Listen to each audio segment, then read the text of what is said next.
मागे सांगितल्याप्रमाणे महाराजांनी उज्जयिनीस जाऊन नारायणानंद सरस्वती स्वामींकडून विधिपूर्वक दंडग्रहण केले. खऱ्या अर्थाने परिवाजरकाचार्य झाले.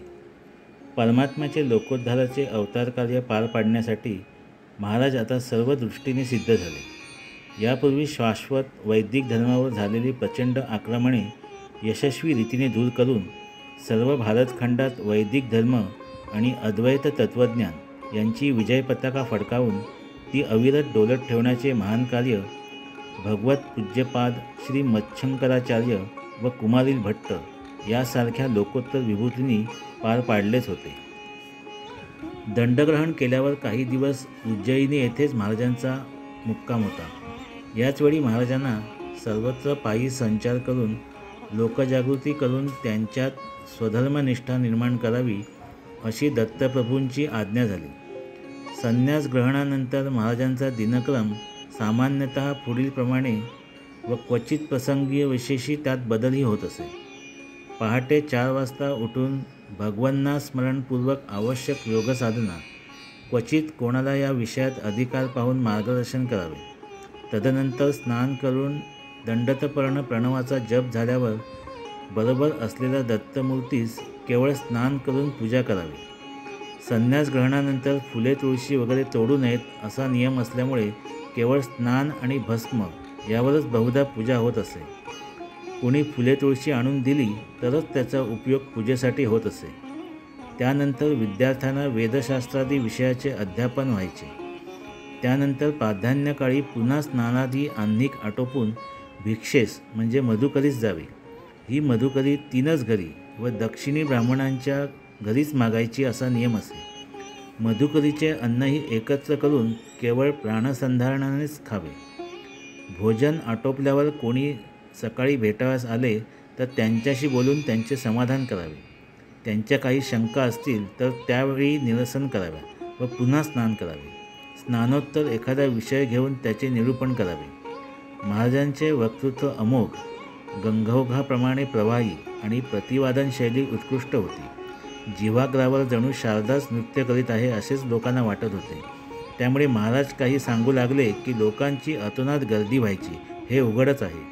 अशा प्रसंगी प्रत्यक्ष श्रुतिवचनांचा उच्चार महाराजच करीत असत. त्यांचा आशय तेवढा प्रसंगाने सांगत. वेदमंत्र हे वाटेल त्यावेळी व वाटेल त्या ठिकाणी उच्चारले गेले तर ते मलिन होतात आणि त्या मंत्राची प्रचिती मग येत नाही असे ते स्वानुभवाने लोकांना सांगत. संन्यास दीक्षेनंतर सुरुवातीचा हा महाराजांचा सामान्यतः दिनक्रम होता. याप्रमाणे दिनक्रम चालू होता. चातुर्मास जवळ आला. त्या गुरुस्वामींनी अतिशय आग्रह करून महाराजांना उज्जयिनीस ठेवून घेतले. त्यामुळे महाराजांना संन्यास ग्रहणानंतरचा पहिला चातुर्मास हा उज्जयिनीस झाला. या चातुर्मासात वरीलप्रमाणे दिनक्रम चालू असे. हळूहळू लोकांना महाराजांच्या विभूतिमत्वाचा परिचय होऊ लागला. महाराजांभोवती लोकांची गर्दी पाहताच गुरुस्वामींनाही नवलच वाटले. सर्वसामान्य शिष्यापैकी हे नव्हेत ही त्यांची यावेळी पूर्ण खात्री होऊन चुकली. महाराजांच्या वाढत्या लोकप्रियतेबद्दल थोडेसे वैषम्यही यावेळी गुरुस्वामींना वाटले. महाराजांच्या लक्षात हे येऊन चुकले होते.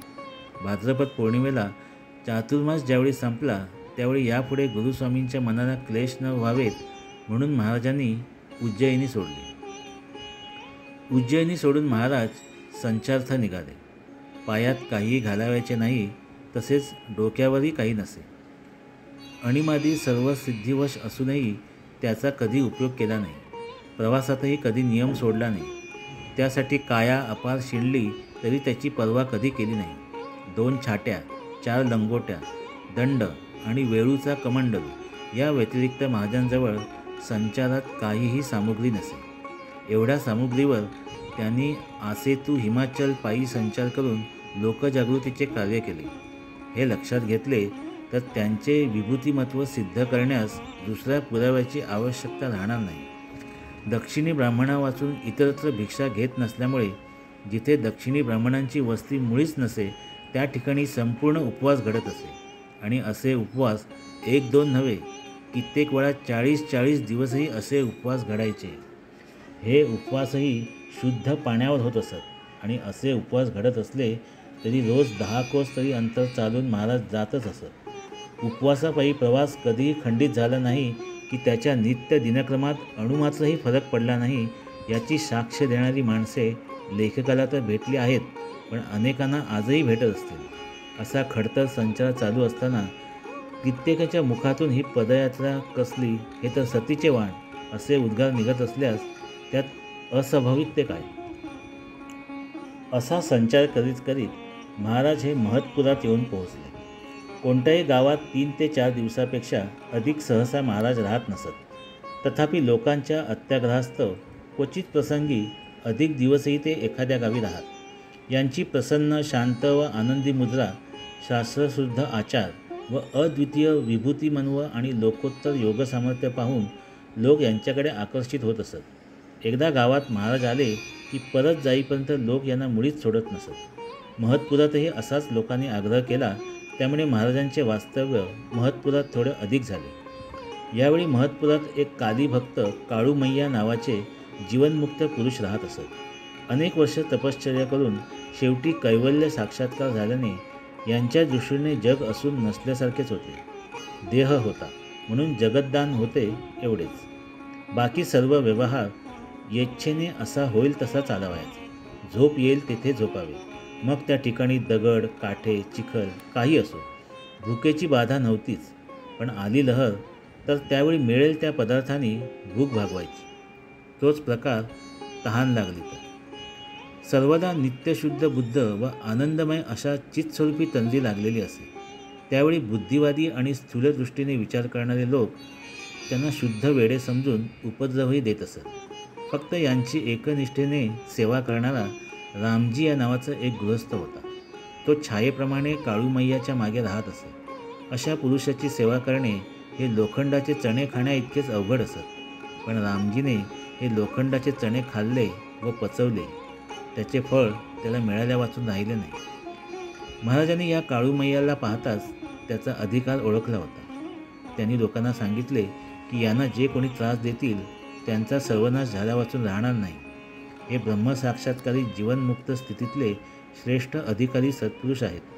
महाराजांनी याप्रमाणे सांगताच लोक जरा आदराने काळूमय्याशी वागू लागले. काळूमय्या हे जीवनमुक्त आहेत हे फक्त महाराजांनीच ओळखले होते. साधूकडून पूजेला जात असता आणि दुर्जनांकडून पिढीला जात असताही ज्याचा समभाव राहतो त्याला जीवनमुक्त असे म्हणतात. अशा जीवनमुक्त पुरुषाला जगाचे भान कसे असणार?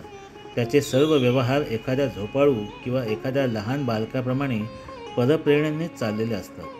सदैव समाधी स्थितीतच असल्यामुळे केव्हा तरी या बाह्य जगताचे भान झालेच तर हे जग स्वप्नात पाहावे तसे तो या जगाकडे पाहतो. अनंत जन्माच्या पुण्याईने प्राप्त होणारी ही स्थिती तो योगी भोगीत असतो. असा योगी हा खरोखरीच धन्य होय. अशा स्थितीप्रत पोचलेले जीवनमुक्त पुरुषांचे दर्शनही अनेक जन्मार्जित पुण्यानेच घडावयाचे. रामजी तर या जीवनमुक्त काळूमय्याची प्रत्यक्ष सेवाच करीत असे. या रामजीवर काळूमय्याने शेवटी अनुग्रह करून त्याला ब्रह्मपदाचा लाभ करून दिला आणि स्वतःप्रमाणेच त्याला जीवनमुक्त करून सोडले. शके 1822 काळूमय्या निजरूपी विलीन झाले. तत्पूर्वी 40 दिवस उन्मत्त वृत्ती सोडून ते समाधी लावून बसले होते. महत्पुरातील लोकांना सन्मार्गाची दिशा दाखवून त्यांच्यात श्रद्धा निर्माण करून त्यांना उपदेश केला आणि महाराज मग महत्पुरातून निघाले आणि सारंगपूर येथे आले. येथेही काही दिवस महाराजांचे वास्तव्य झाले. अनेक लोक महाराजांच्या दर्शनास येत. सारंगपुरात केशवराव या नावाचे एक दैवी डॉक्टर होते. अत्यंत नास्तिक. एक दिवस त्यांना काय वाटले कुणास ठाऊक, ते स्वतः महाराजांच्या दर्शनास गेले.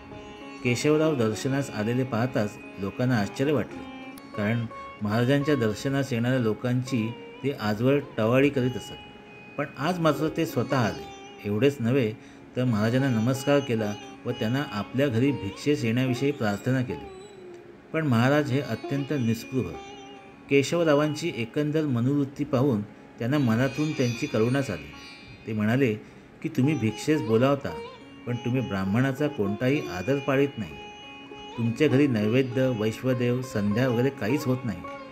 सबब आम्ही भिक्षेस कसे मात्र यावे? महाराजांचे हे उद्गार केशवरावांच्या वर्मी झोंबले. तथापि ते म्हणाले की आपण म्हणता ते खरे आहे. माझ्या घरी ब्राह्मणांचे कोणतेही कर्म होत नाही. तरी पण आपण भिक्षेस येणार असाल तर मात्र कुणाकडून तरी घरी उद्या नैवेद्य वैश्वदेव करून घे.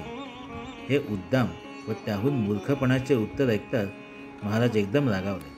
ते म्हणाले की तुझ्यासारख्या आचारशून्य माणसाचे मुखावलोकनही करणार नाही तर भिक्षेची गोष्ट दूरच. सर्व लोकांसमक्ष झालेली ही संभावना केशवरावाला फारच झोंबली व रागारागाने स्वारी महाराजांकडून निघून गेली. केशवराव गेलेले पाहताच जमलेली मंडळी महाराजांना म्हणाली की हा मनुष्य स्वभावाने अत्यंत दुष्ट आहे, आता तो परत येणे शक्य नाही. त्यावर महाराजांनी किंचित स्मित केले. ते म्हणाले, जरा थांबा, केशवराव हा परत आलाच पाहिजे.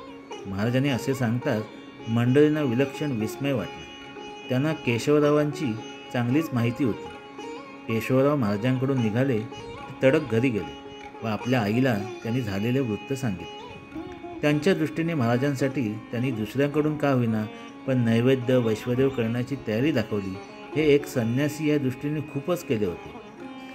कुबेराचे ऐश्वर्य ज्यांच्या पायाशी लोळण घेत होते त्या महाराजांना भिक्षा घालणे म्हणजे जणू आपण फार मोठा उपकार करीत आहोत असेच केशवरावांना वाटत होते. लोकांसाठीच लोकांचे सुखदुःख भोगण्याकरिता समाजात वावरणाऱ्या महाराजांची खरी योग्यता आयुष्यात ज्याने चुकूनही लोकांसाठी काहीच केले नाही त्या केशवरावाला कळावी तरी कशी. सामान्य संन्याशाला आपण भिक्षा घालण्यास उद्युक्त झालो. मनातून संन्यासावर विश्वास नसताही संन्याशाने मुकाट्याने भिक्षा घ्यावी ते सोडून हा संन्यासी मलाच बोलतो. याचकाने दात्याला असे बोलणे हे काय योग्य होते. केशवरावांचे हे सोजवळ विचार त्यांच्या आईला मात्र मुळीच मान्य झाले नाही. केशवरावाला ती म्हणाली की महाराज म्हणतात ते अगदी खरे आहे आणि जर महाराज आपल्या घरी भिक्षेस येणार नसतील तर आपण ब्राह्मण तरी कसले. तिकडून महाराज आणि इकडून आई यांच्याकडून ही अशी संभावना झाल्यावर मात्र केशवराव थोडा चमकला. माणुसकीच्या साऱ्या एकूण एक भावना अजून केशवरावांच्या मनातून नाहीशा झाल्या नव्हत्या, फक्त त्या सुप्तावस्थेत होत्या. केशवराव या प्रकाराने प्रथम थोडा गंभीर, नंतर अंतर्मुख आणि मग शेवटी पश्चातापाने एकदम पालटला. तो तसाच पुन्हा महाराजांकडे गेला आणि साष्टांग दंडवत घालून आपल्या दोषांची प्रांजळ कबुली दिली आणि म्हणाला, महाराज आता आपणच मला पदरात घ्या. आपण जसे सांगाल तसे मी ऐकतो. माझ्यावर दया करावी. केशवरावात झालेले हे अघटित परिवर्तन पाहून महाराजांच्या सामर्थ्याबद्दल जमलेल्या मंडळींना मात्र मोठाच विस्मय वाटला. परिसाच्या स्पर्शाने जर लोखंडाचे सोने होणार नाही तर ते कशाने होणार. एवढ्यात केशवरावांची आई तिथे आली. ती महाराजांना म्हणाली, आता आपणच या केशवाला पदरात घेऊन त्याला संध्या वगैरे शिकवावे. शिकून तो संध्या नैवेद्य वैश्वदेव करू लागल्यावर मग आपण आमच्या घरी भिक्षेस येऊन आमच्यावर अनुग्रह करावा. केशवरावांच्या आईची ती श्रद्धा पाहून महाराजांनी केशवरावास शिकवण्याचे मान्य केले. त्याप्रमाणे त्यांनी स्वतः केशवरावास संध्येपासून सर्व आवश्यक ते शिकवले. आता महाराजांच्या सहवासाने केशवरावांच्या पूर्वीच्या नास्तिक वृत्ती सर्व नाहीशा झाल्या. तो आता भस्म धारण करून नित्य स्नान संध्या नैवेद्य वैश्वदेव करू लागला, श्रद्धेने करू लागला. हे पाहताच मग एक दिवस महाराज केशवरावाकडे भिक्षेस गेले आणि त्याला धन्य व कृतार्थ करून सोडले. केवळ केशवरावाला सन्मार्गावर आणण्यासाठी महाराजांनी केवढी ही खटपट केली. वास्तविक महाराजांना केशवरावाची केवळ भिक्षेसाठी जरुरी नव्हती, पण सर्वत्र आत्मप्रतीतीने पाहणाऱ्या महाराजांसारख्या पुरुषांना आपपर भाव राहिलेला नसल्याने त्यांनी हे केले.